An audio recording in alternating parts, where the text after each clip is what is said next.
Ce soir, Seigneur, aujourd'hui c'est le 4e jour dans ce lieu. Nous avons besoin de toi dans ce lieu, Seigneur. Utilise ton serviteur que tu as choisi ce soir pour te postrer Joseph Papi. Que Jésus, Elohim, peuple de Dieu, papa ton Dieu qui est pas naïo.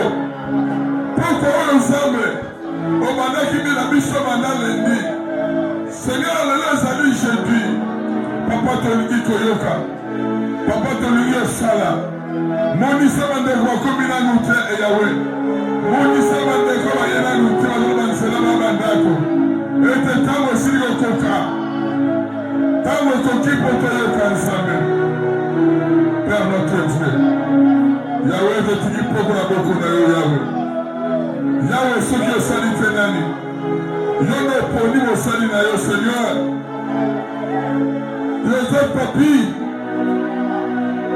Kuyekula, Sali na ye Nzambe, Nego sali na siko legane sika oyo.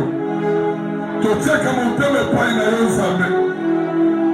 Seigneur, opona ye pamba te, otini ye pamba te, pona kobikisa milimo. Pour la commission, nous na biso ya famille aux ensemble. Yahweh, pourquoi on te fait dire qu'il pas na yo? Pourquoi on ensemble te dit que yo kayo?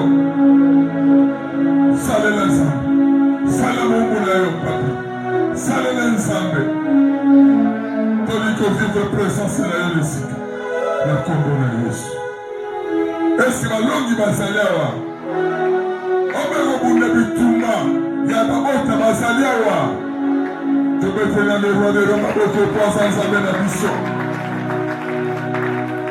to betiliza maboko makasi bien-aimé le mwana bolebu mona déjà son utiliza la bo santo bon nzambe esi yo ye esi bo santo esi yo ye bo santo réponse esi yo ye oyo mona bolamu na nzambe bien-aimé natani sakiote lelo tozoba papa moko ayebi koloko nzambe asalelaka ye.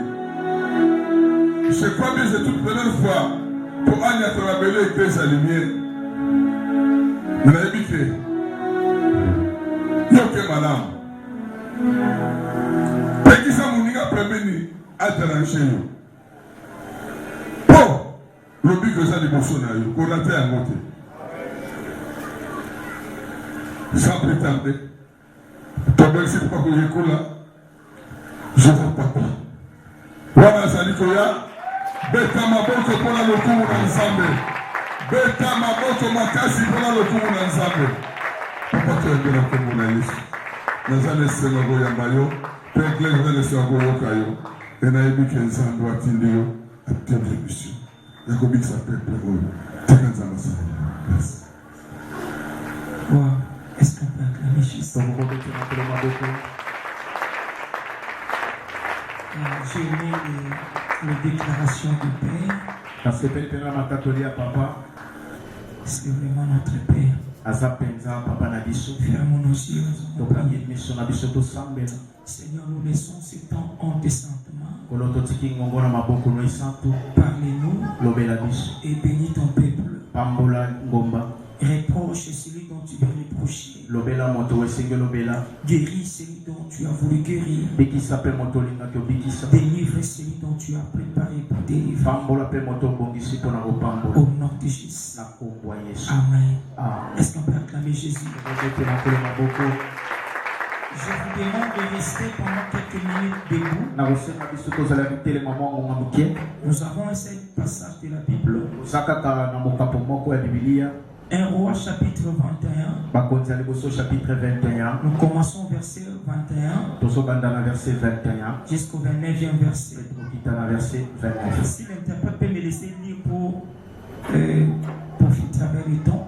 Voici, je vais faire venir le malheur sur toi. Je te balayerai et je terminerai quiconque appartient à Cap, celui qui est esclave et celui qui est libre en Israël. Je rendrai ta maison semblable à la maison de Jéroboam, fils de Nébat, et à la maison de Baïcha,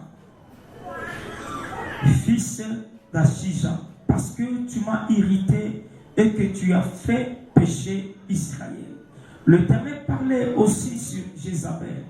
Il dit, le chien mangeront Jézabel près du rempart d'Israël. Celui de la maison d'Akab qui mourra dans la ville sera mangé par le chien. Et celui qui mourra dans le champ sera mangé par les oiseaux du ciel. Il n'y a eu personne qui se soit vendu comme Akab pour faire ce qui est mal aux yeux de l'Éternel. Et Jézabel, sa femme, y excité. Il a agi de la manière la plus abominable, en allant après les idoles, comme le faisaient les Amoréens que l'Éternel chassa devant les enfants d'Israël. Après avoir attendu les paroles les paroles d'Élie, Akab déchira ses vêtements, il s'est mis un sac sur son corps, il gêna, il couchait avec ses sacs et il marchait lentement. Et la parole de l'Éternel le fit adresser à Élie les Titbites en ces mots. As-tu vu comment Akab s'est humilié devant moi? Parce qu'il s'est humilié devant moi, je ne ferai pas venir le malheur pendant sa vie. Ce sera pendant la vie de son fils que je ferai venir le malheur sur sa maison. La parole du Seigneur. Acclamons Jésus pour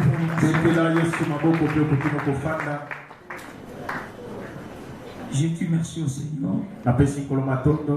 pour la grâce qu'il nous a accordée. On va me coucher là.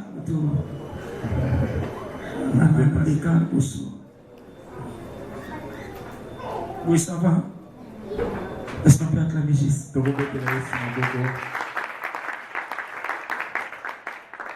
Je te remercie au Seigneur. C'est lui qui nous a accordé la grâce d'être là ce soir. Et je dis merci à notre papa, le révérend Ngezi. Et nous sommes là, ce n'est pas veut dire que nous sommes plus importants que ceux qui sont assis. Ce n'est qu'une grâce qui nous a été accordée. Nous pouvons renverser les places. Je dis merci à papa pour cette confiance. Et tous les serviteurs de l'église. Que le Seigneur vous bénisse. Je dis merci à notre modérateur. Vous êtes un adorateur. Merci papa. Vous êtes un adorateur. Je n'arrivais pas à me saisir pendant que vous adorez, que le Seigneur vous amène trop loin. Amen. Amen. Amen. Qu'on nous aide avec un petit son du clavier. On a démarré notre action depuis le lundi. Et nous merci. Frère Glody ça. Ok. Que le Seigneur vous bénisse. Je vous aime tant. Et en vous regardant déjà, je sens déjà que c'est une église hospitalière. Que le Seigneur vous bénisse. Et je crois que ce soir vous n'allez pas sortir comme ça. Je disais à quelqu'un, je crois que ce soir que tu ne sortiras pas comme ça. Oui, ma belle a dit ce amis. Donc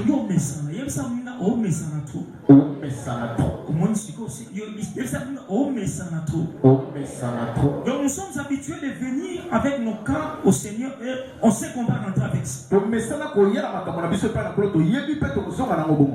on a une habitude qu'on part, on va retourner seulement de la même manière. C'est comme si Dieu n'existait pas vraiment. Et on priait par formalité. Non. Ce soir, il y a quelque chose qui va se passer. Je suis venu afin qu'une personne témoigne. Sous l'onction de notre Père, le révérend Ngezi. Il y a quelqu'un ici qui témoignera Dieu sur sa famille. Il y a quelqu'un ici qui sera le témoignage de l'année 2023. Je ne conjugue pas encore 2023 au passé. Dans cette année 2023, tu peux rencontrer ce que tu avais perdu. À cette année 2023, tu peux récupérer ce qui t'est parti. À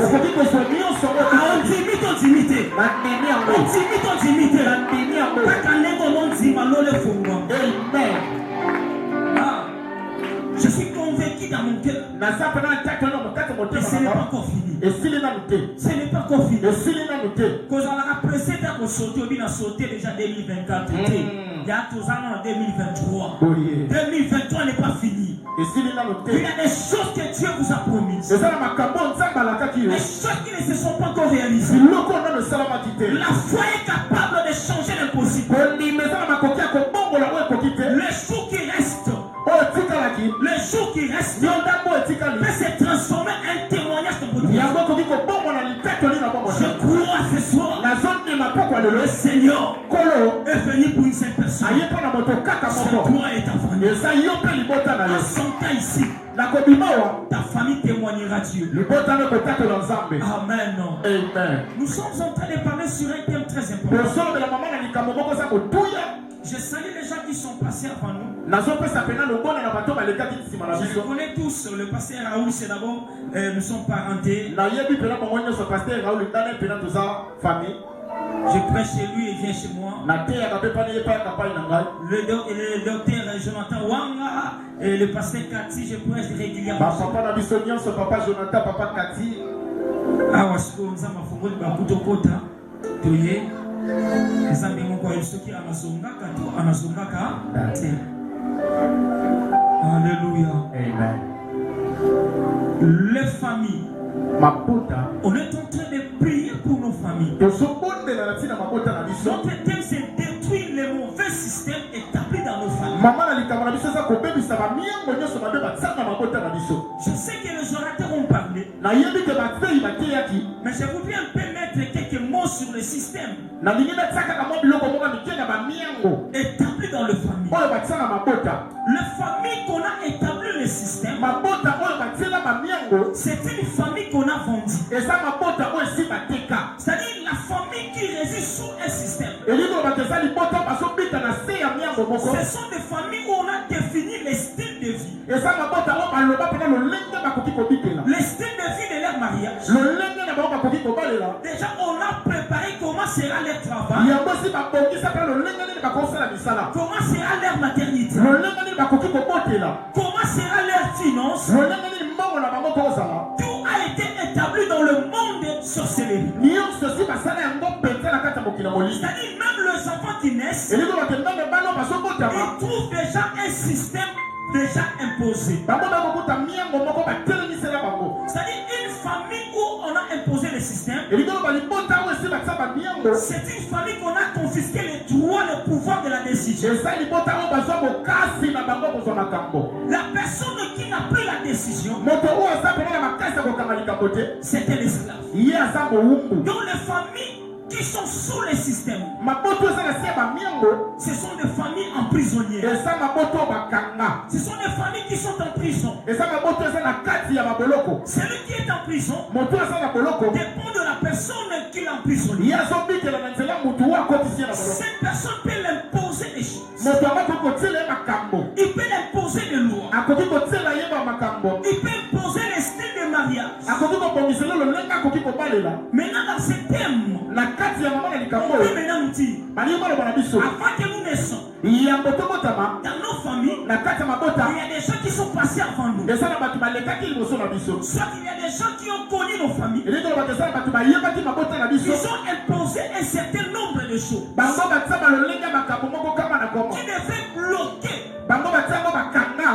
qui devaient bloquer les enfants, les parents, les ancêtres. Que personne ne puisse sortir dans la vie. Ils ont imposé le loi.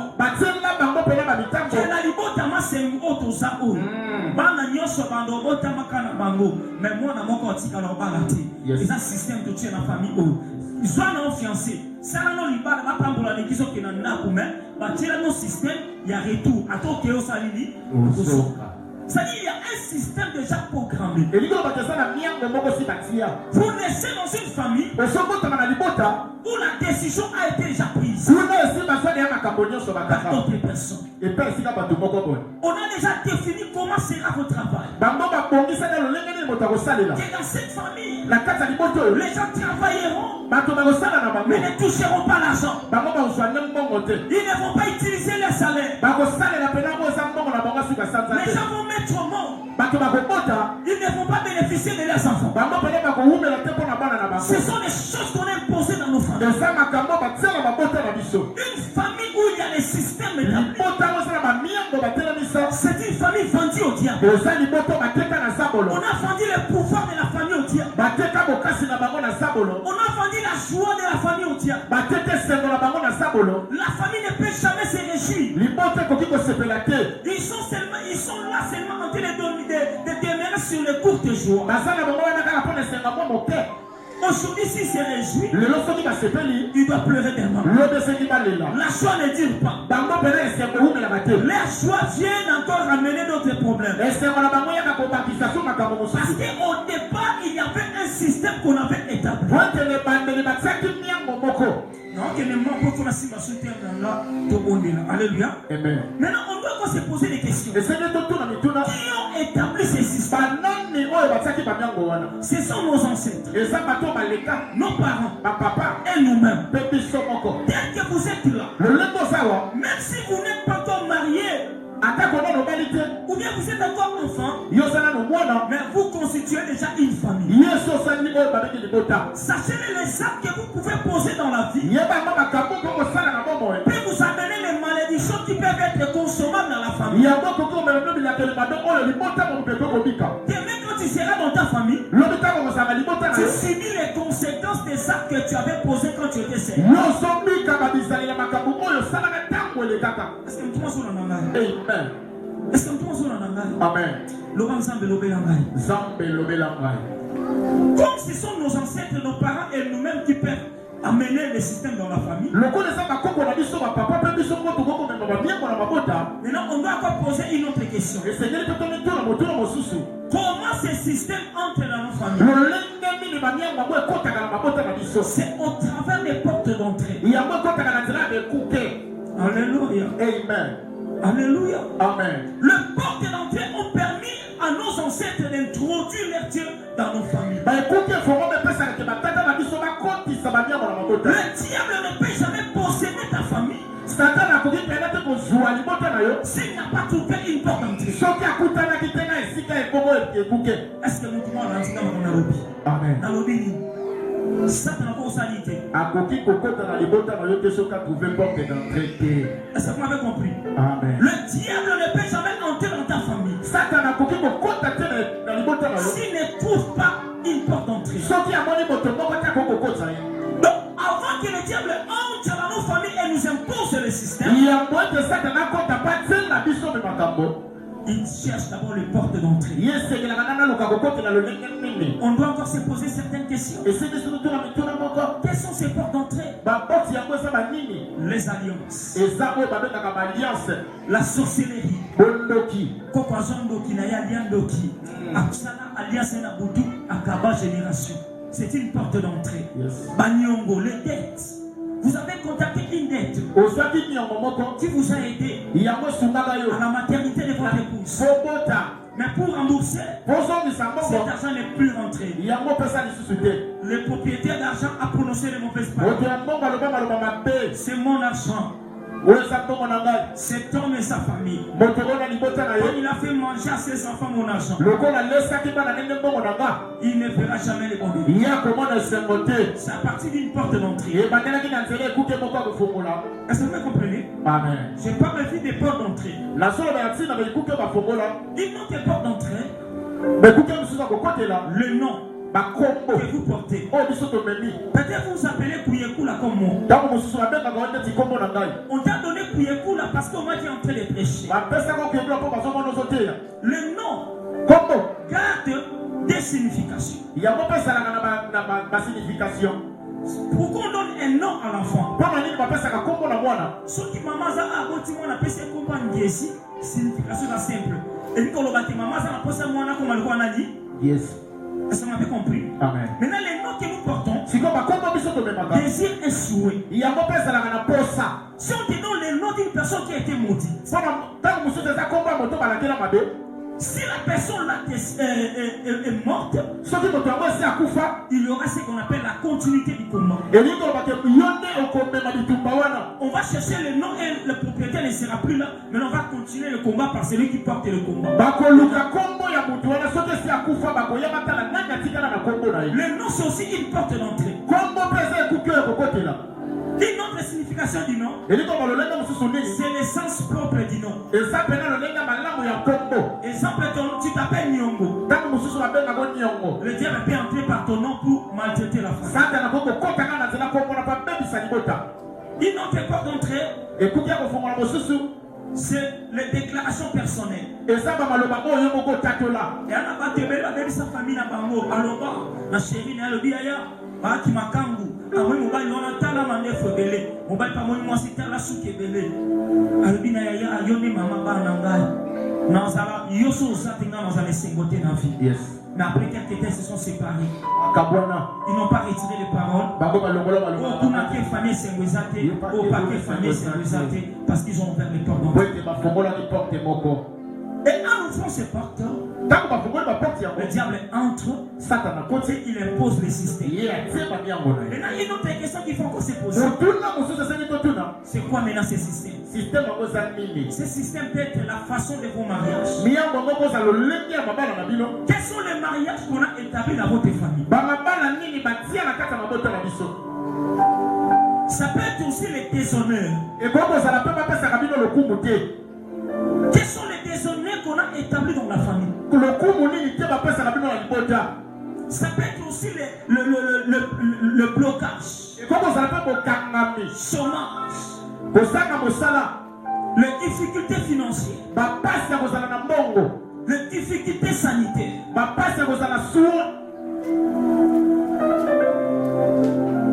Alléluia. Amen. La privation de la gloire.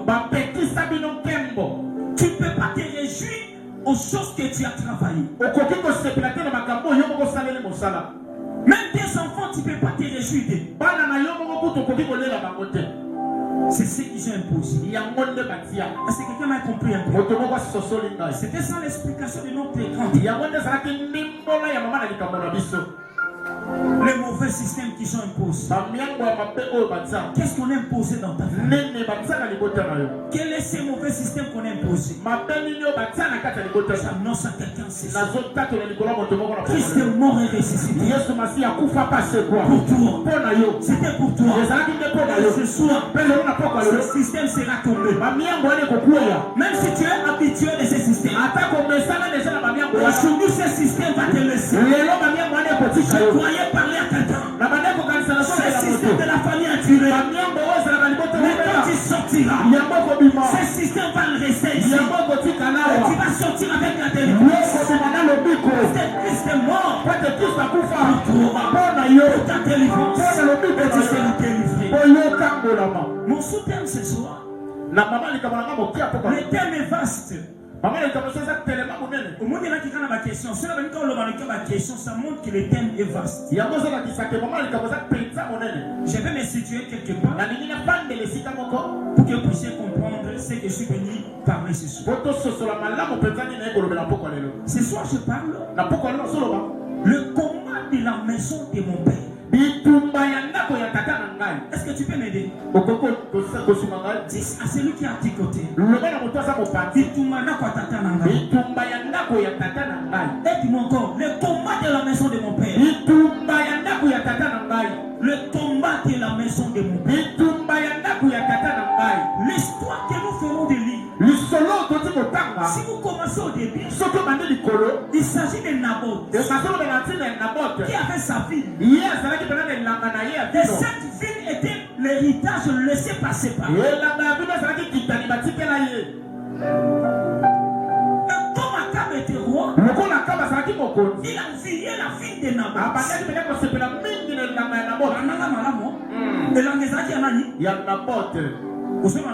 Yes. Et l'angezaki anani.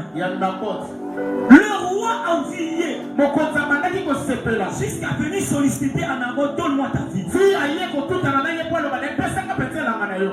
Si tu fais de l'argent, je te paie l'argent. Soko olingi mbongo na kopesa yo mbongo. Si tu fais de l'échange, je te donnerai une autre vie. Soko olingi mpe napesa yo na makote mosusu na kopesa yo. Naboth lui dit, Naboth ayebisi ye je ne te céderai pas l'héritage de mes na parents. kopesa yo te kitani ya bapapa na ngai. Je mets cette parole. nalingi mpela makasi liloba Et wana. après ta théologie, on a cédé héritage na ngate. nakosede héritage na ngai te. Kozolo bango ya kobanga, c'est kozobanga. Loba na concédé héritage na ngate. nakosede héritage na ngai te. Na moi tina butu. na moi ti na butu Na concédé yango te. nakosede yango te. Ozobanga te ozobanga te. naopanga te. Loba na concédé te. nakosede te. Héritage na ngai. héritage na ngai Na kabango te. kabango te. Ondimi to ndimi te. na mbeni. Alléluia. amen. Naboth a répondu. Naboth ayanoni Le roi s'est fâché. mokonzi asiliki Il est rentré triste à la maison. azongi na ndako ne mawa. Et sa femme mwasi na ye s'est complotée pour qu'on puisse tuer Naboth. babandi kobongisa makambo mabe mpo baboma Naboth. On tue Naboth. babomi Naboth. Et il dit à son mari, mpe alobi na mobali na va ye récupérer la vie. yende kozwa pene na mavino J'ai tué Naboth. esi nabomi Naboth. Alléluia. amen. Pourquoi il a tué Naboth? mpo ozali nabomi Naboth Parce que Naboth a voulu conserver l'héritage de ses parents. po ete Naboth alingaki pene abomba kitani ya bapapa na ye. Beaucoup de gens te combattent bato ebele bazobundisa yo parce que tu as l'héritage. po ete yo oza na kitani. Il fait le droit que vous avez. yazomona kaka etwale oza nango Il fait te combattre. balingi kaka babundisa Il yo. fait combattre tes enfants. balingi kaka babundisa bana na yo. amen. songa biso na pili On a combattu Naboth babundisi Naboth jusqu'à le tuer. mpe babomi ye. On tue Naboth. babomi Naboth Alors Akab descendit. mpe Naboth akiti. Akab est descendu pour récupérer la vie. Akab akiti mpo arécupere oyo ezalaki vino. Je vais terminer ma prédication. nalingi nasilisa pene yango eza mateya na ngai. Alors quand Akab est descendu, ntango Akab akiti Dieu parle à son serviteur Élie. kolo alobeli mosali na ye Eli. Il dit va dire à Naboth abikende koyebisa Naboth ce qu'il a fait. oyo asali. Il a tué un innocent. abomi moto oyo pene azalaki na eloko moko te. Il ferait venir le malheur dans sa maison. nakoya na mabe nakotia na ndako na ye. Je ferai venir le malheur dans sa maison. nakotinda mabe na ndako na ye. Le malheur entrera dans sa famille. mabe ekokota na libota na ye. Je vais exterminer toute personne. nakosilisa moto nyonso. Enfant de la famille, serviteur, esclave. mwana mosali to mowumbu. Ils seront tués bango nyonso bakokufa. et léchés par les chiens. mpe bakolia bango mpe ya bambwa. Et je tuerai aussi sa femme Jézabel. nakoboma mpe mwasi na ye Jezabel. Dans cette famille. na kati ya libota wana Et les petits enfants. na bana mikie Et ceux qui sont dans les ventres. na bango baza na libumu Je vais les exterminer. nakosilisa bango. Et c'est pour la solo. amen. Nzamba siliki point. Pour voir que les gens qui l'ont et ça qui en a. Il y a innocent. Dieu dit, kola lobi je vais tuer nakoboma dans cette maison. na kati ya ndako oyo Akab, je vais effacer tes traits. nakosilisa pena oyo eza batrace. On va plus te reconnaître. bakotikala kutu kobeta ta Tu n'auras plus de descendants. yo kozala te na bakitani Je te. vais tout tuer. nakoboma bato nyonso. Et les serviteurs qui sont tes côtés, même basale baza na mipanzi na yo. les esclaves, même bawumbu je les tuerai nakoboma bango dans ta maison. na kati ya ndako Même les petits enfants, ata kobana même mike le bébé. ata kobana Je les tuerai. nakoboma Maintenant là, kaka sikoyo je vais venir dans ta maison. nakoya na ndako na yo Le malheur, nakotinda oyo eza pasi ce malheur pasi yango va demeurer dans ta maison. ekowumela na ndako Vous na yo allez souffrir bokoyoka parce que pasi tu as tué Naboth. po ete okomi na bote. Quand Élie est parti, ntango eli akei Akab est resté. akabatikali Il s'est humilié devant Dieu. ye amekitisi. Donc après, c'est ma bandit, on comprend le secret de l'évangile. Yes. Alléluia. Amen. Quand Élie est parti, Akab est resté. ntango eli akei akabatikali Akab commence à supplier Dieu. akaba bandi kobondela Seigneur, pardonne-moi. kolo limbisa ngai Seigneur, pardonne-moi. kolo limbisa ngai. Il a porté les sacs. ye alati oyo ezalaki Il sa commence à demander pardon à Dieu. abandi kosenga bolimbisi na kolo Il s'est humilié devant Dieu. amekitisi epai na nzambe Il a demandé pardon. asengi pardon. Dieu a dit à Élie. kolo olobi na eli Tu as vu comment Akab s'est humilié devant moi. omoni lolenge nini akaba amekitisi liboso na ngai. Maman, bonjour, quel solo. Yes.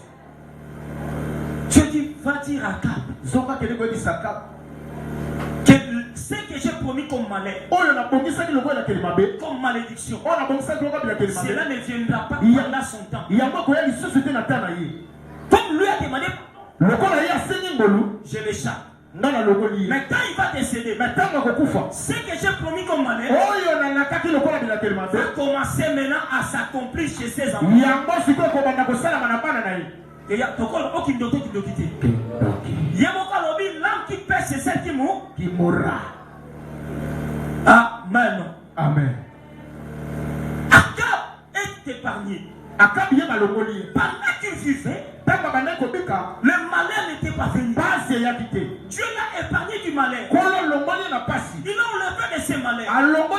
Parce qu'Akab s'est humilié devant Dieu. Mais le jour où Akab est décédé, les malédictions que Dieu avait promises commençaient maintenant à se manifester dans la famille d'Akab. On a commencé à tuer les enfants. On a commencé à tuer les bébés. Tout le monde qui appartenait à Akab, tous ceux qui travaillent chez Akab, on les a exécutés. Maintenant je me pose la question, Seigneur, pourquoi tu tues ces enfants? Parce que ce ne sont pas eux qui ont tué.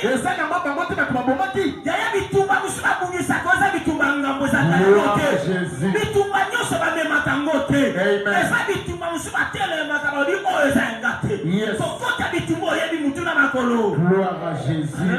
Amen. Amen. Akab lui a posé l'acte. C'est lui qui a tué. La Bible dit, là tu pêches. C'est celle qui mourra. Mais il avait péché. Il devait mourir. Mais la colère de Dieu descend sur les familles, sur les enfants, pour nous dire que il y a certains combats qui nous menacent dans les familles. C'est les combats qui proviennent de la maison de nos parents. Les combats de la maison de nos pères védiques. Ce sont les combats qui proviennent à partir des actes que les parents ont posés. Les ancêtres ont posé certains actes. Aujourd'hui, vous payez le prix. Peut-être qu'ils ne sont plus en vie. Les parents ont commis des actes mauvais. Mais c'est nous maintenant qui payons le prix aujourd'hui. Les parents refusaient de nier les grossesses des filles d'autrui. Déclarer des mauvaises paroles contre nous. Et aujourd'hui, les paroles là commencent maintenant à déranger la famille. Les paroles là commencent à maltraiter la famille. Donc les combats qui nous menons, c'est les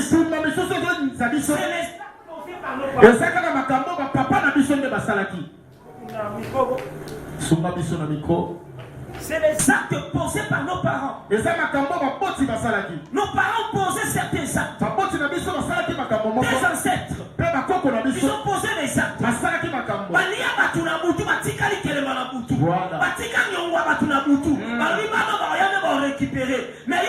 la famille, on comprend le tobi la chenaka. Mon enfant n'a pas ça. Ma fille n'a pas ça. Mais tu n'as rien changé. Mon mari a koya kei. Oya kei. Tokeli bala musala moninga. Ya mona ba te koufi. Pourquoi? Il y a les combats de la maison de ton père. Alléluia. Amen. Les combats de la maison de ton père. Les actes que Akab avait posés. Lui et sa femme. Ces actes sont venus se répercuter sur les enfants. Les enfants qui étaient des innocents, on les a tous tués. Et qui ne savaient rien. Ils n'ont pas envoyé les parents d'aller faire ces choses. Mais la colère est descendue sur eux. Ils sont tous décédés. Je me retire à quelqu'un ce soir.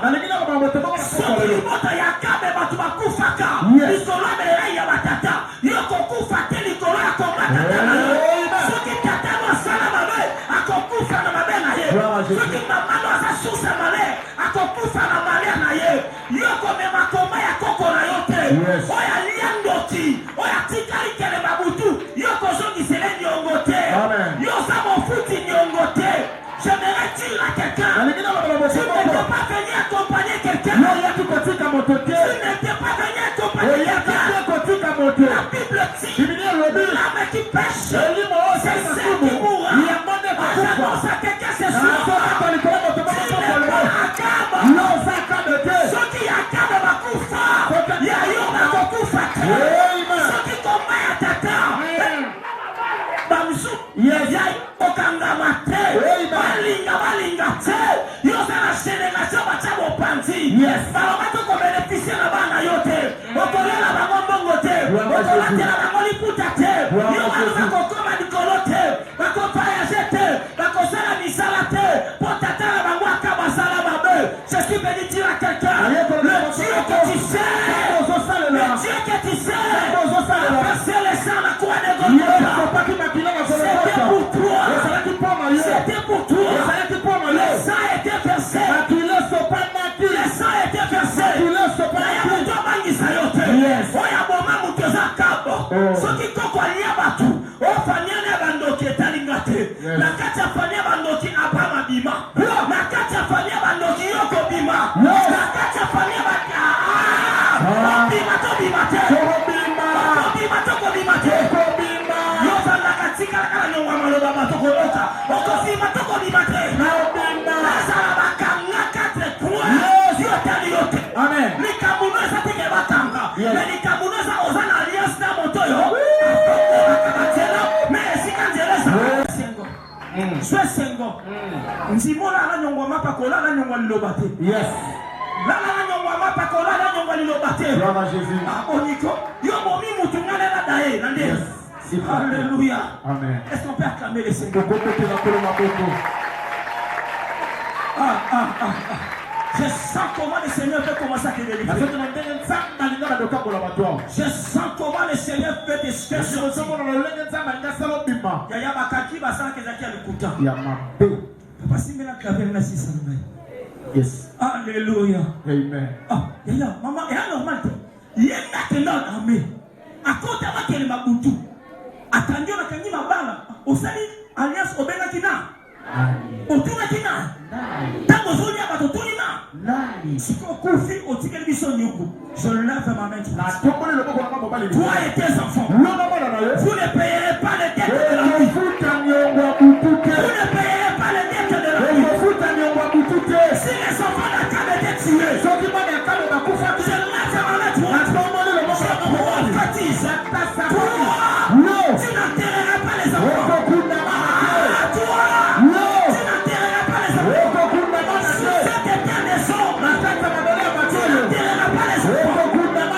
On ne peut pas enterrer les enfants. On ne peut pas enterrer les enfants.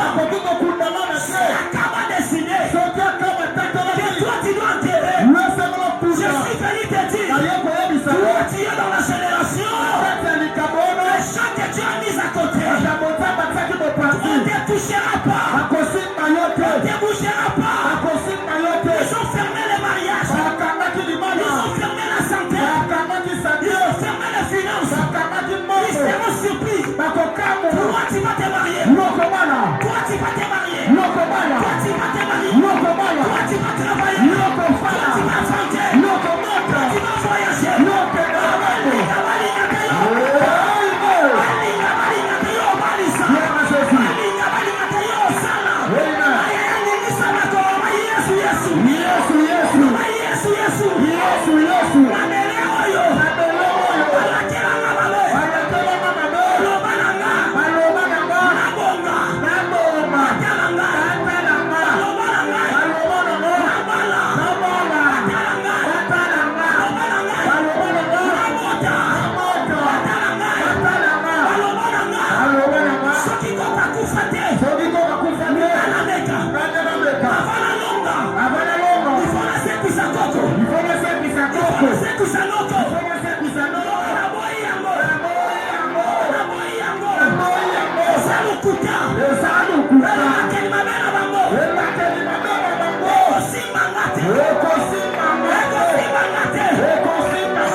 qui a tué.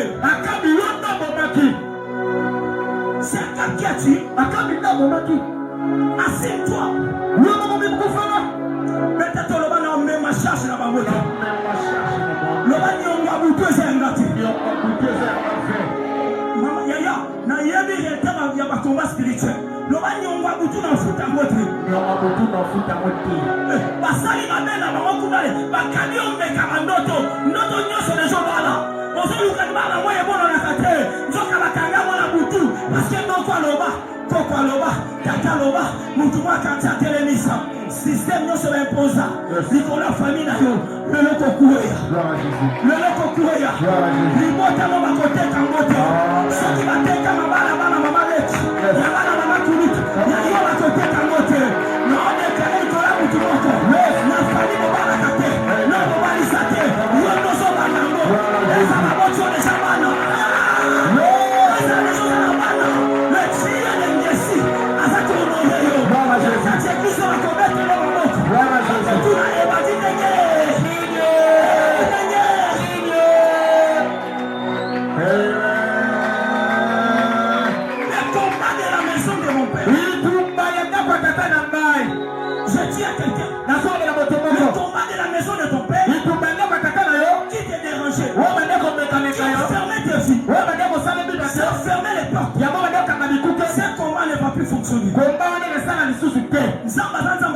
Come on. Yo sale le côté. On va bien nos salaka.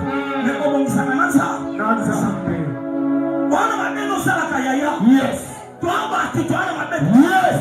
Mais la confuta on va côté. Comment on va aller mutute. Ya batu. On dit le va aller batu. Na kani mabala bala basinyoso. Ya pena na kata famille. Je lève ma main. Le Dieu d'Engesi va te faire sortir de cette famille condamnée. Là on a mis les cadenas. Ils ne vont pas comprendre que toi tu es déjà sorti. J'annonce à quelqu'un. Les témoignages est arrivé. Que cela commence aujourd'hui. On vous a donné les maris de nuit. On vous a donné les femmes de nuit. On est dans cette famille. Les gens ne peuvent jamais se marier.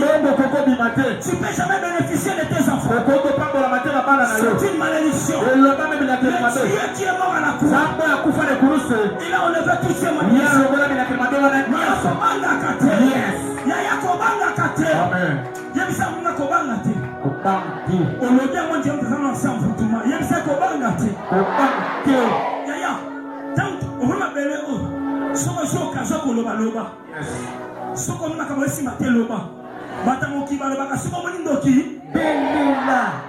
Si la fille ne marche pas, n'acceptez pas tout. Ceux qui vont la condamner.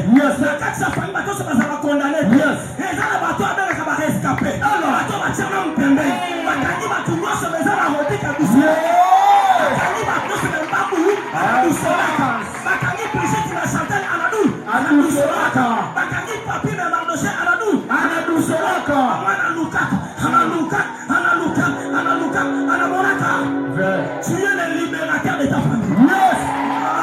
Regardez à côté. Tu es le libérateur. Non, ça ne peut pas c'est toi qui vas mener la gloire. C'est l'actif maintenant. Pendant que je parle, j'attends dans mes oreilles. Quelqu'un qui me dit l'accélération. L'accélération. Je lève ma main. La gloire qui était partie. Une option de l'accélération. Entre dans ta vie. Et c'est là. Comment ça s'est réalisé? Et la musique à accélération déjà. Sakana ote kobanga lelo wako simba ye mukataba mambeka seba luka yo nzamba kosa makila bato balakela koma be yo so pandanye baso loko oso pandanye kobanga te. Je suis venu dire à une famille. Il y a les lois de vos ancêtres qui priment sur les familles. Mais moi n'a pas les athées. Na utu balatia elilingi. Attends, les lignes à Koufa déjà. Si on va à mon bien, premier jour. Mais deuxième jour, on va quand on va à pour ça, sur le nom de ces athées. À mon avis, tout à bon attaque. Papa, tu n'as pas bongo. Azokendo ka bongo na tombo loboko likolo. Nzamba ngezi akufa te. Nzamba ngezi aza na bomo. Na kati ya libota ezaka lesengo soki mouvement ezali. Mouvement ya entrée na mouvement sortie. Il faut na famille ba côté ba ko bala, pe ba ba di mama ke ko bala. Ba ba côté ba ko sala, ba ba di mama ke ba ke ko sala. Na libérer mouvement wana. Amen. Ko ta na famille na yo. Boni moeko, boni mohe. Ba ba bana ba le tonani. Amen. Ba ba mata ba le tonani. Lobe Simba. Simba. Lobe mo jom to so banga. Lobe ko Simba. Simba. Simba to Simba te. Simba. Lobe ta la kela ngamabe. Akama la kela ngamabe. Lobe la famille mabe. Lobe la famille mabe. Teka famille nanga. Teka famille nanga. Melelo. Melelo. Baina famille nanga. Baina famille nanga. Tobimi. Tobimi. Yaya ko banga bilo mususu te. Le kulu c'est ça na mwana mobali moko amata. Yes. Babeti ba secteur moko. Apandi maboko. Mais comme na era makolo aka baby c'est fongola yakangi fongola yakangi fongola yakangi alors bibo na kanga makolo pourquoi na mama neki moko afongola makolo aloba na ndoshe yo matabata yana tata moko telemaki andalo bana Patrick yo voyager atala yo abi siko wana fongola makolo yosate sina fongoli makolo maloba wana anale kaka abite makangi makolo malediso ya papi makangi malediso ya senu makangi malediso pisi makangi malediso sesi makangi niwa bateli bango makangi maladi bateli bango makangi bongola bateli bango makangi asuki wana te aloli papi kako na papi yako mona vangle kaka nengo kanga kombo na representer le pan zambe yoko mona nani vangle siko nzambo le bila kombo na yo yes sabi ko banga te omoni bato bata system na famille na yo baloka yo mabe baloka na butu olumbu na butu baloka olumbu na butu abite baede oloka te oloka bango bala na boy na kisa na olumbu aloka yo dente aloka yo dente yes I sa koloka bona kisa volumu na butu batu amona te ozi aya mo bona volumu pa mokonzi bona volumu pa mokonzi sa malédiction si batu balakela ko mabe akomisi bango moko elakeli mabe te yayo esimba yayo ekosimba amen esimba tesimba esimba tesimba ekosimba je prie pour toi. Je vois toute l'église s'est réunie en train de te pleurer. Non, je vois l'église s'est réunie pour te pleurer. Tu ne mourras pas, je le déclare. Le combat que tu traverses à la vie. Le moment de ton témoignage est arrivé. Je te libère de cet esprit de mort. Take out the name of Jesus. Take out. Tout esprit mortel n'aura plus la place dans ta vie. Nom de Jésus. Tu seras ténèbre. Ma fille, tu es délivrée. Tu ne mourras pas. Tu vas témoigner. Sarabayaba. Tanana na mutu moko. Abeta lisolo. Yana batu bavanda anda kuna bango sujet na bango ezalaka yo. Ezala bana yo. Ezala kapasi na bino. Ezala kasoni na bino. Na nzambo alo bana ebisa yo. O changer sujet na bango. Eko batolo baki la. Tolo baki to kotala bango. Tomoni ba. Tomoni bango. Bazolo bango to kotala ye. Loba na komona ngai. Akomona ngai. Mona yo to bamona yo. Bamona ngai. Nanya lobino za mutu akala. Yes. Nanya lobino nuni. Nanya lobino siri pona yo. Yes. Calendrier ensemble ça ya batu te. Gloire à Jésus. Je lève ma main pour assemble le mot de la famille. La famille monte na yo. Je prends ta famille. La famille monte na yo. J'introduis. La famille en haut. Désormais. Sikoyo. En ma qualité de prophète. Je suis prophète papi kuyekula chose. Tu as créé les familles. Pour qu'il y ait la choix. Que des grandes personnes y sortent. Mais je lève ma main droite. Je déclare sur ta famille. Maintenant. Les hommes importants vont sortir. Les autorités sortiront. Les ministres sortiront.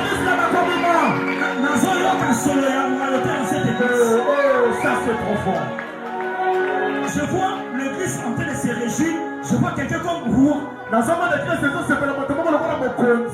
Je lève. Cette église lumière va recevoir une autorité. Je lève, maman. Je déclare. Même si plusieurs ne vont pas se marier. La famille des gens s'est mariée. Je lève, maman. Je déclare. Même si dans ta famille, les gens ne vont pas travailler. Mais toi tu travailles. Je lève, maman. S'il y avait une maladie héréditaire, à cause de toi, la maladie héréditaire, on a imposé les morts. Chaque année, il y a des gens qui partent. Je lève, maman. Le Dieu de Dieu, qui appelle à l'existence la chose qui n'existe pas.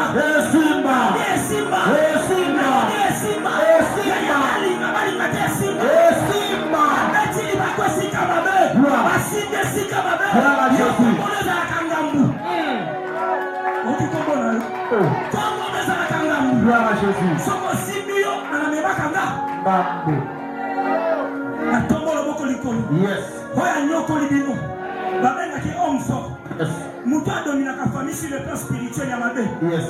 Homme fort de la famille. Na tombo le boko likolo. Mouton a tellement. Wa représenter kabino na monde molili. Pakanga mapambo na bino. Na mouton lelo. Na sacrifier. Amen. Simba diemo kamo weka ngopangu. Simba diemo kamo. Kamo sacrifier. Simba diemo koyaka na ngomba. Ya simba diemo kamo. Simba diemo kamo. Ya kana ngomba. Ole sala babongo. Soko tene sala babongo. Soko tene sala babongo. Retaraba segere sharabo. Inama sarade. Ikaterebo. Shinaraba yele.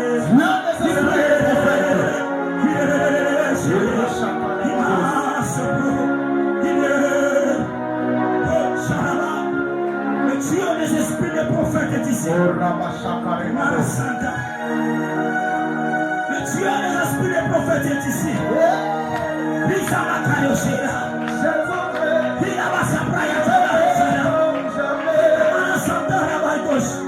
Le Dieu des esprits des prophètes. Si Dieu fait ta famille, c'est Dieu peut faire ta famille. Je prie ce soir. Que tu sois le canal de gloire ce soir. Ta famille sortira de la malédiction.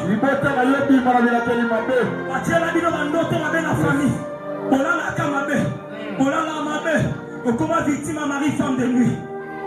Nous ceci ma kate. Sozi moma musala, salaire que na ba dépense, ya ba kisaba. Au bénéficiaire na salaire na yote. Au salaire ba tubola ba sala ko bola monter parce qu'il y a un système établi. Tandis que là Yesu akufa c'est quoi? Yo di maboyete. Amen. Yo di maboyete. Amen. Lo ba Yesu. Yesu.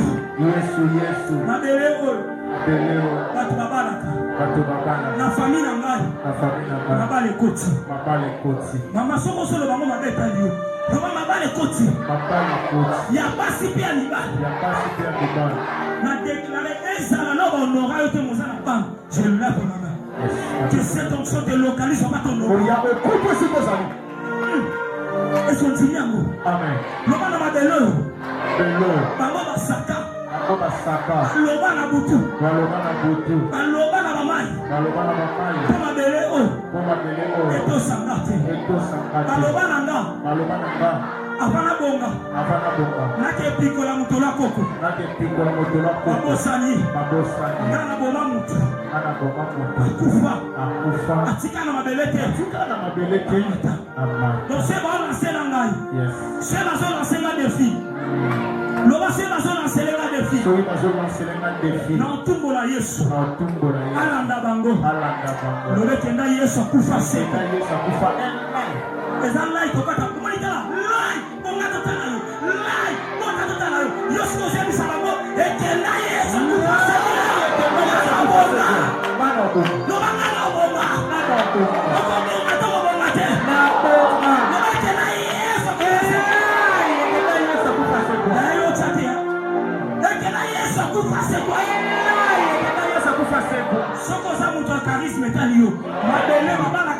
mabele.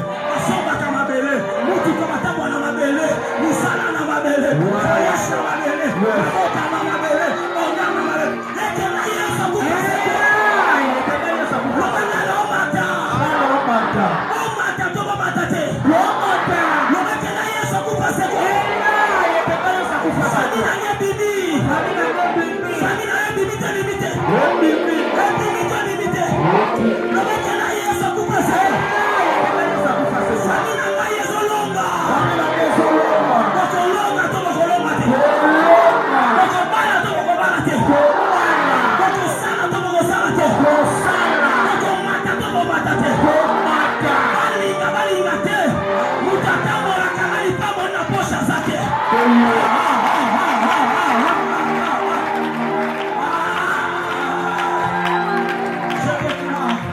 Au nom de Jésus, ta famille est bénie.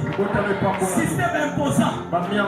Les gens qui ont imposé le système vont vous laisser. L'auteur des combats de votre vie. Oza mukolo combat vina bini. To sacrifier les loups. To sala ba partir. Akende to akende te. Azok sabino soli.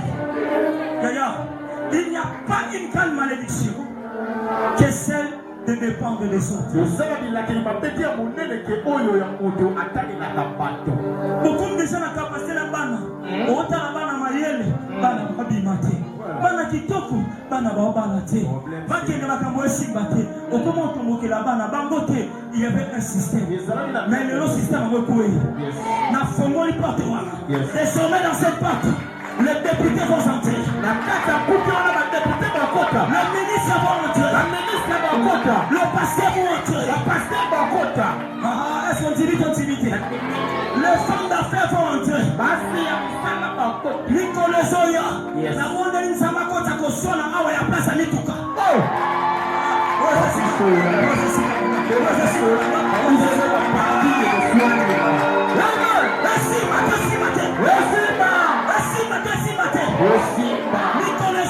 Papa, Koswana Mabale Ekota.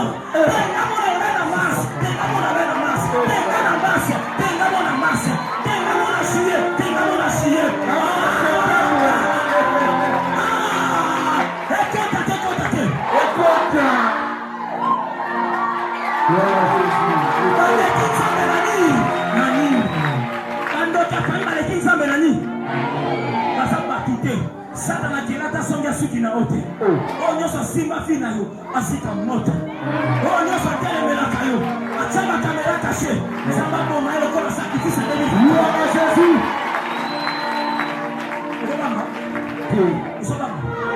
Onyo sa tele melo lokola bitumba. So ndo mataya tele. Banda pesa musara ya pesa mukongo. Tozuye na kabie lokola sacrifice de Jésus. Simbate. Nobody to Manapatana. Yaya, Nzamba Chaku to Lua. Alors, this is Mutamoti Banabasi. Banabato hérité. Mais Banabasi va tellement. Abisam, au poste. Voilà. Alléluia.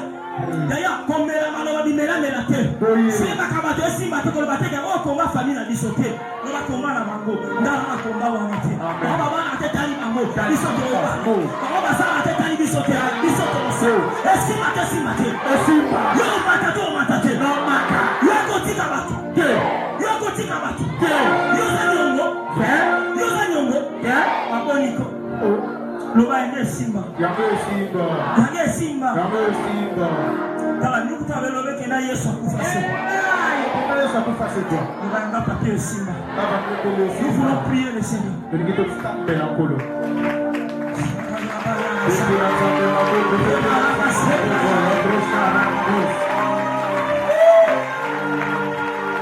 Pendant que je suis en train de parler, je vois les gens se réunir en groupe.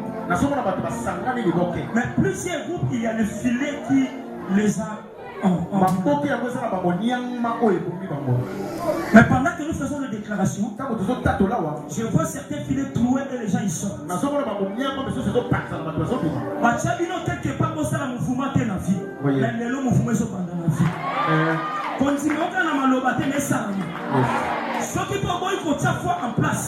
Là où la foi est exclu, Et si quand foi est la grâce peut intervenir. au lieu de vos salles. Amen.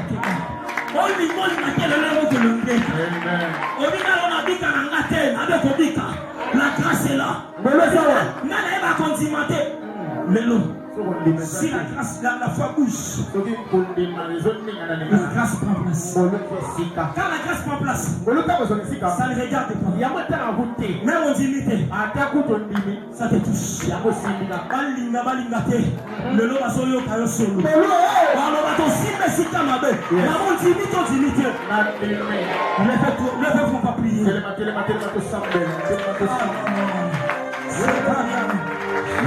Maintenant d'abord le Dieu des esprits, concentre-toi.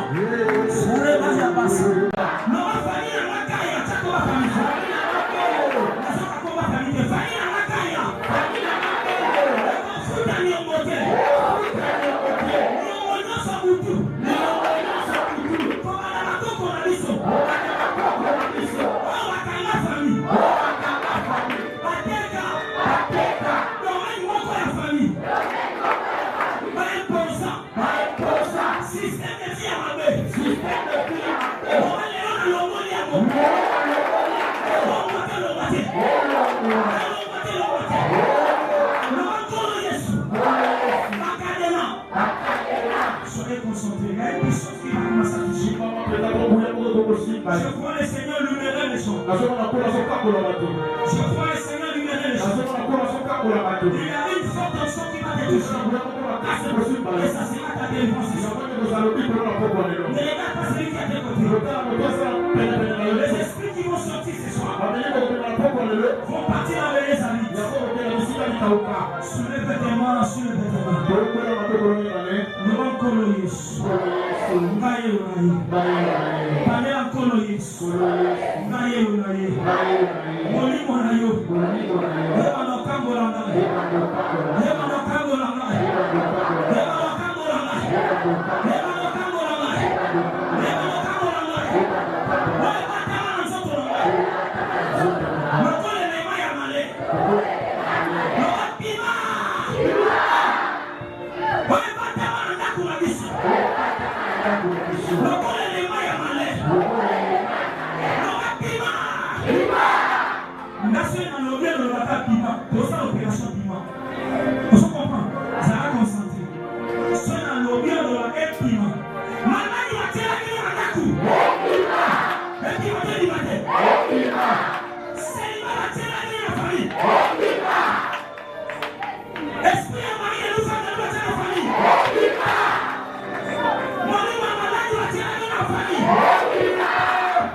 Kimbo qui va tirer qui va famille. Pima.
versé le sang à la croix de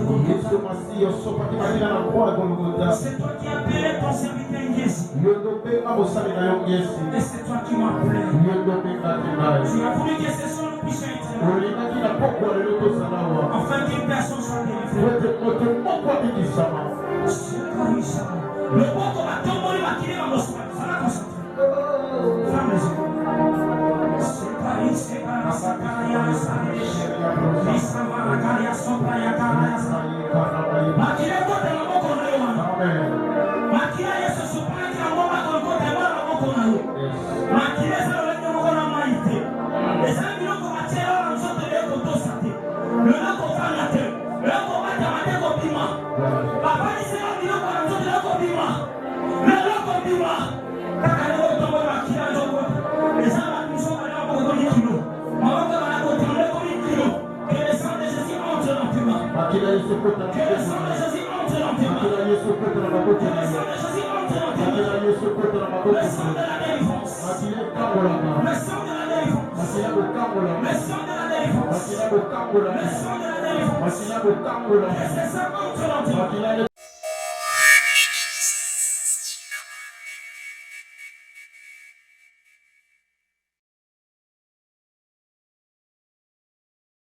Nous allons rester debout.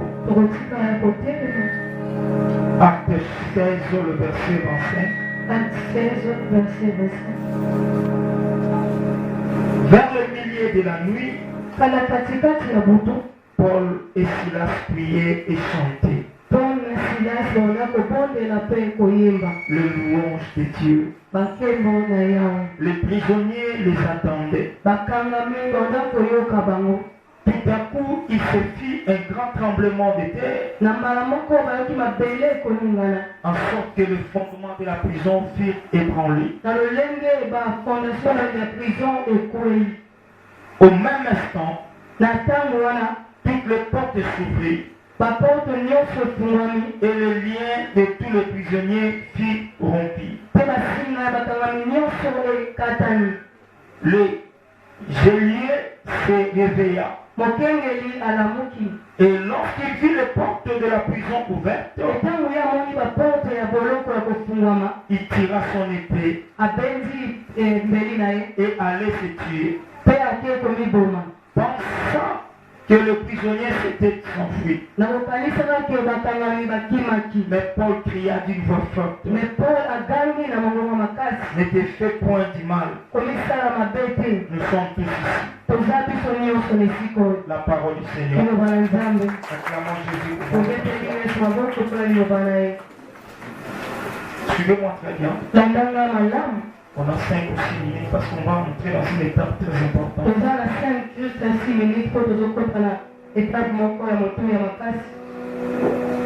Le Seigneur m'a dit ceci: qu'on devrait prier pour toute l'église aujourd'hui.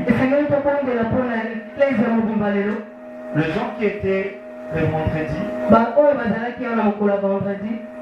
je les ai dit, il y a une mort qui se prépare aujourd'hui. Chez moi à la maison, j'ai interdit même certaines personnes de sortir parce qu'il y a la mort. Le Seigneur continue à me parler de la mort, il y a la mort. Alors toute la journée d'hier, le Seigneur me disait par une phrase: et si vous me louez, vous m'adorez, le ciel ne s'ouvrira pas. Est-ce que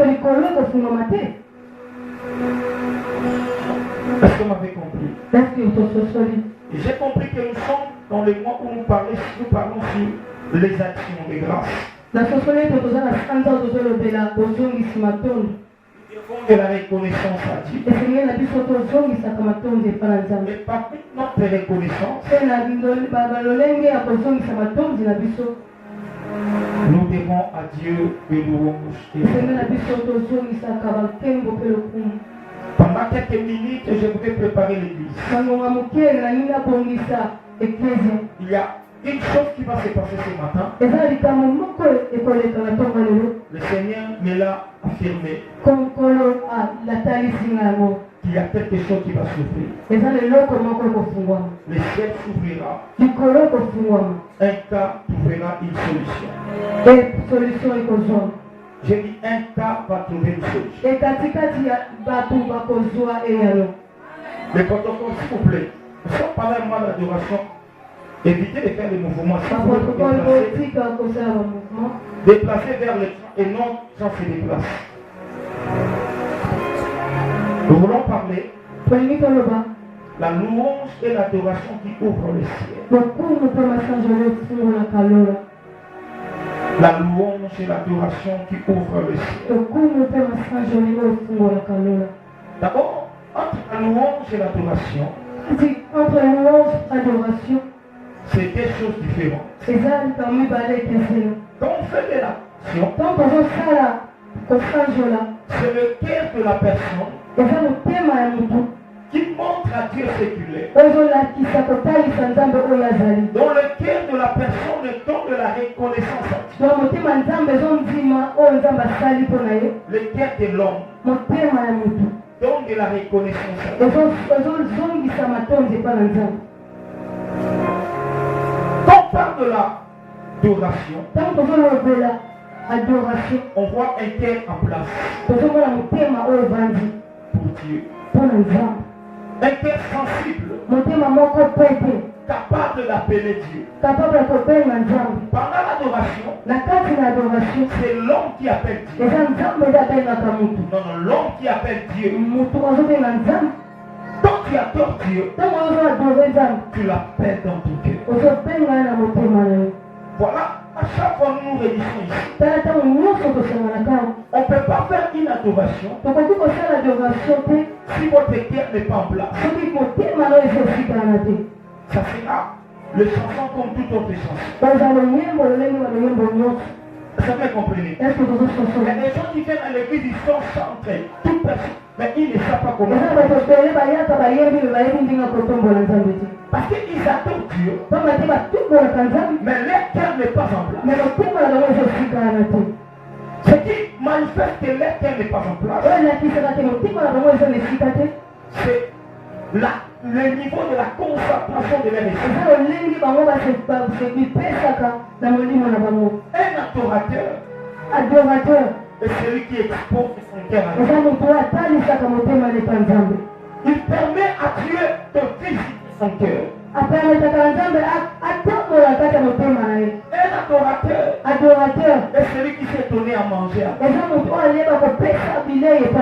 Je donne un exemple. Vous êtes là. Une personne entre. Il commence à chanter pour vous. Il commence à vous célébrer. Même si vous avez de l'argent, vous n'allez pas fermer les cœurs. Vous allez lui donner quelque chose. Parce qu'il vous a élevé. C'est ce que Dieu fait. On l'adore. Il regarde la disposition de notre Dieu. Si le cœur est sur place, si le cœur est concentré, parce que Dieu ne peut pas venir là où il n'y a pas la concentration. Il vient toujours là où il y a la concentration. L'adoration. Pendant qu'on adore, toi tu dors. Pendant qu'on adore, toi tu causes. Pendant qu'on adore Dieu, toi tu es sur ton téléphone. Les gens qui ne savent pas adorer Dieu. Je voudrais ce matin que tu dises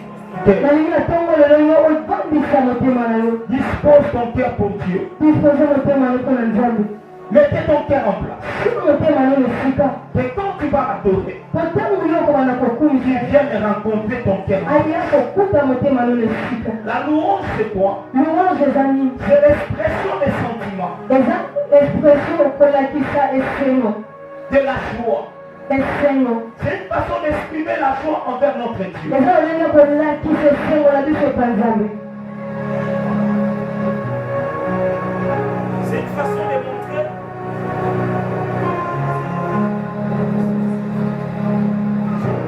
Une façon de montrer notre joie envers notre Dieu. Eza olenge moko kolakisa esengo na biso epa ya Nzambe na biso. C'est ça la louange. Eza ya mwana nde On louange. l'exprime par des cris de joie. Et na esprit tozopesa bakri de joie. Nous dansons devant lui.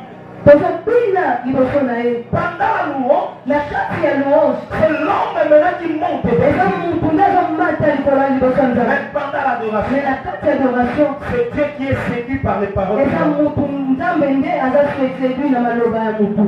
Et ces paroles font venir. E maloba na biso ebendaka Nzambe. Je voudrais qu'aujourd'hui tes paroles fassent appeler. Nalingi lelo maloba lobenga Nzambe. Je voudrais aujourd'hui la louange des mondes vers Dieu. Nalingi lelo masanzoli lemata epa na Nzambe. Ici on parle de Paul et Silas. Awa tozolobela Paul na Silas. Ils étaient enfermés. Bazalaki kokangama.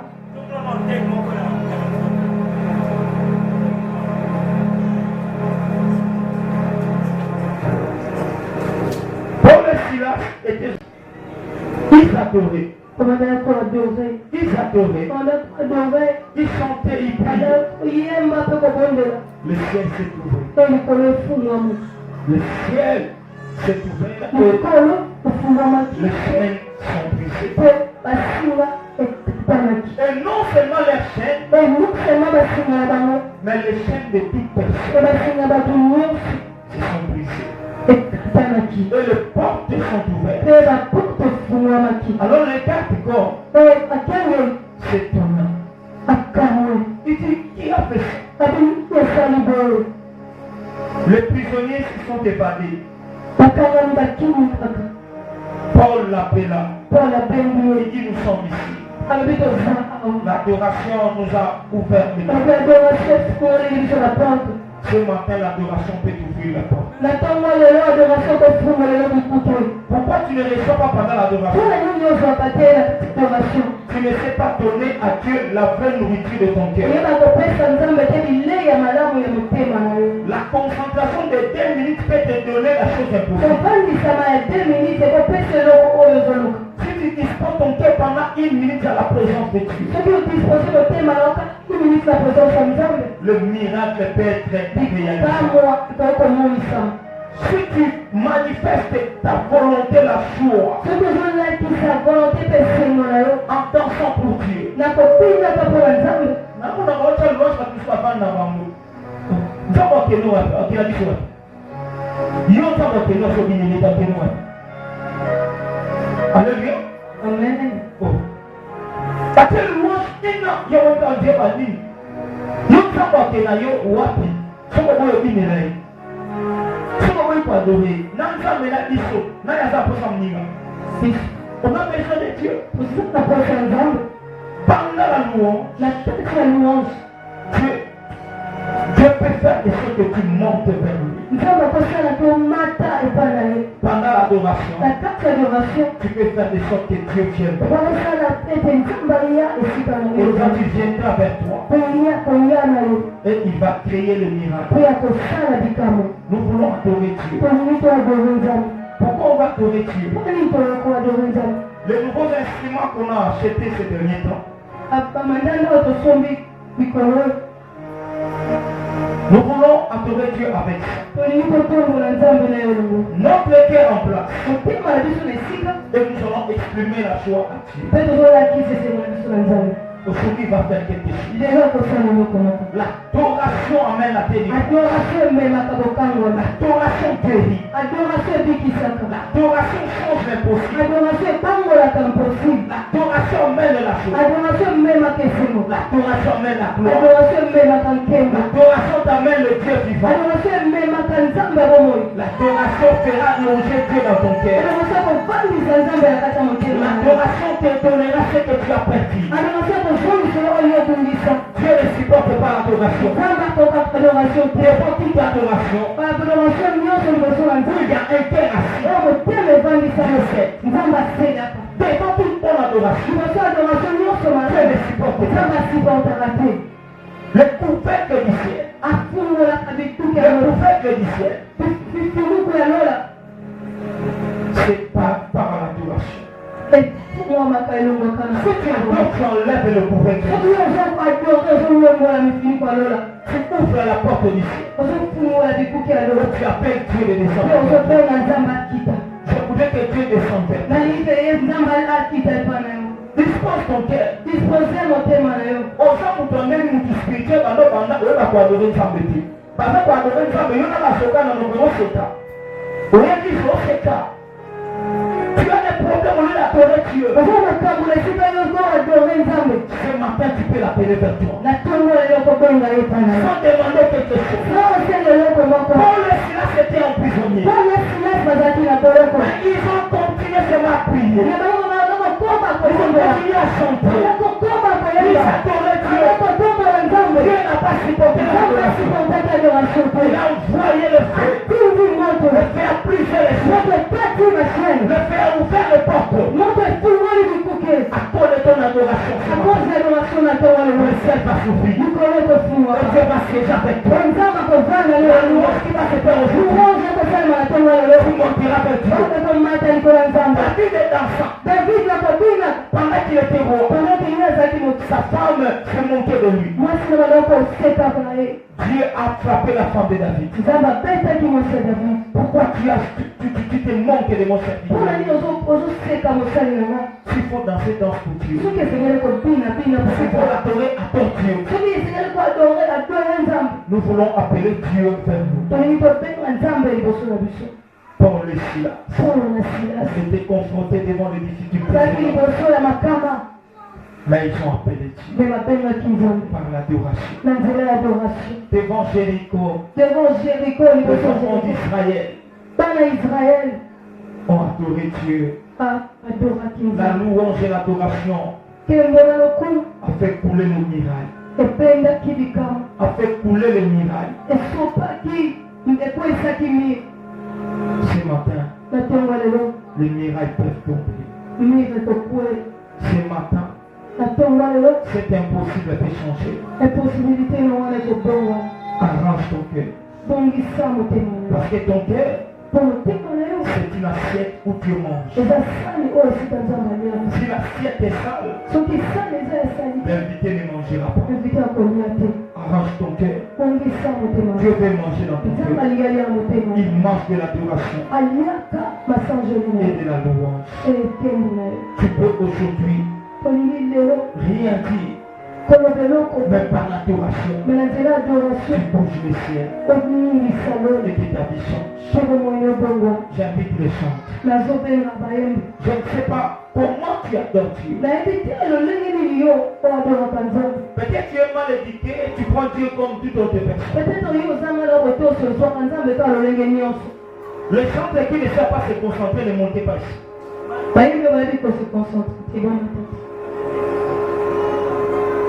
Nous voulons adorer Dieu. Si tu vas dormir, tu vois que toi tu n'as plus rien à chercher. Donc,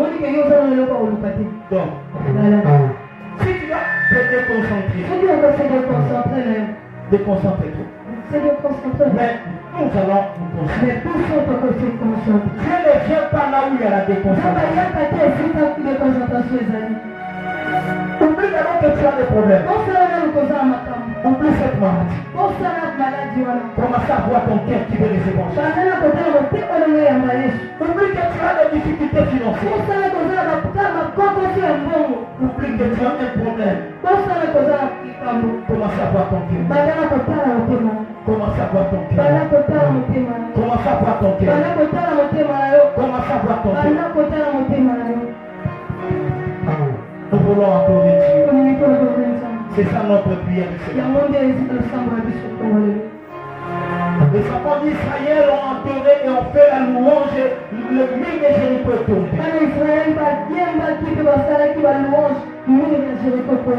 L'adoration et la louange t'amènera sur la délivrance.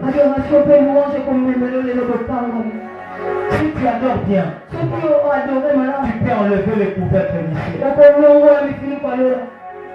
Et laisser les scènes favorables à toi. Si tu t'attends bien, Dieu peut prendre le temps de se reposer là. Il va laisser le trône pendant quelques minutes. Et il va s'asseoir dans ton cœur. Et quand il s'assiera dans ton cœur, il va résoudre le problème du cœur.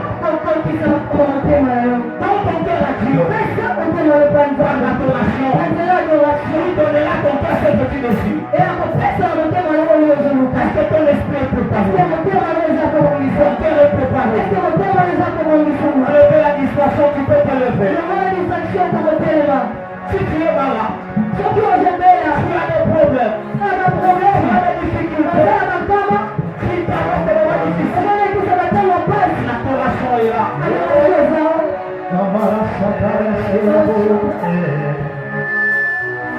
Toi tu ne sais pas donner Dieu. Toi tu ne sais pas donner Dieu. Oublie que tu es avec les gens. Oublie que les gens existent. Va-toi seulement avec ton Dieu. Commence à monter ton cœur. L'adoration, c'est du fait de faire parler son cœur. C'est de donner la nouvelle définition à Dieu. Définis Dieu dans votre manière. Parce que tu peux te lancer les gens quelque chose à Dieu. Certaines personnes ici, il y a l'esprit de la sorcellerie. Tu as l'esprit de la sorcellerie.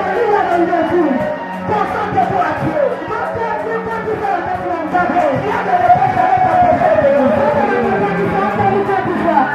Si tu n'arrives pas à te concentrer, cet esprit est avec toi. Il peut te dénoncer. Commencez à dire à Dieu ce qu'il est. Qui est Dieu? Qui est Dieu? Préparez ton cœur à Dieu.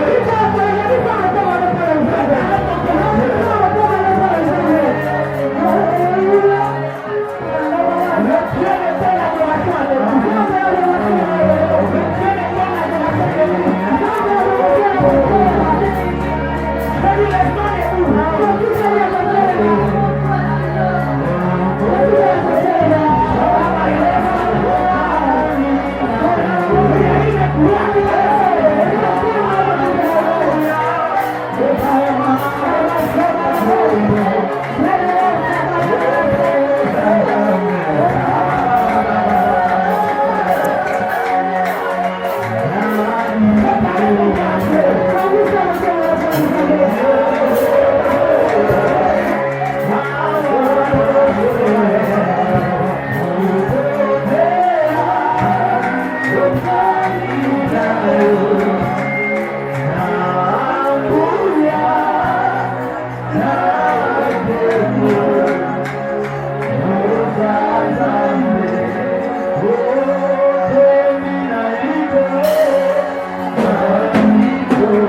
Voici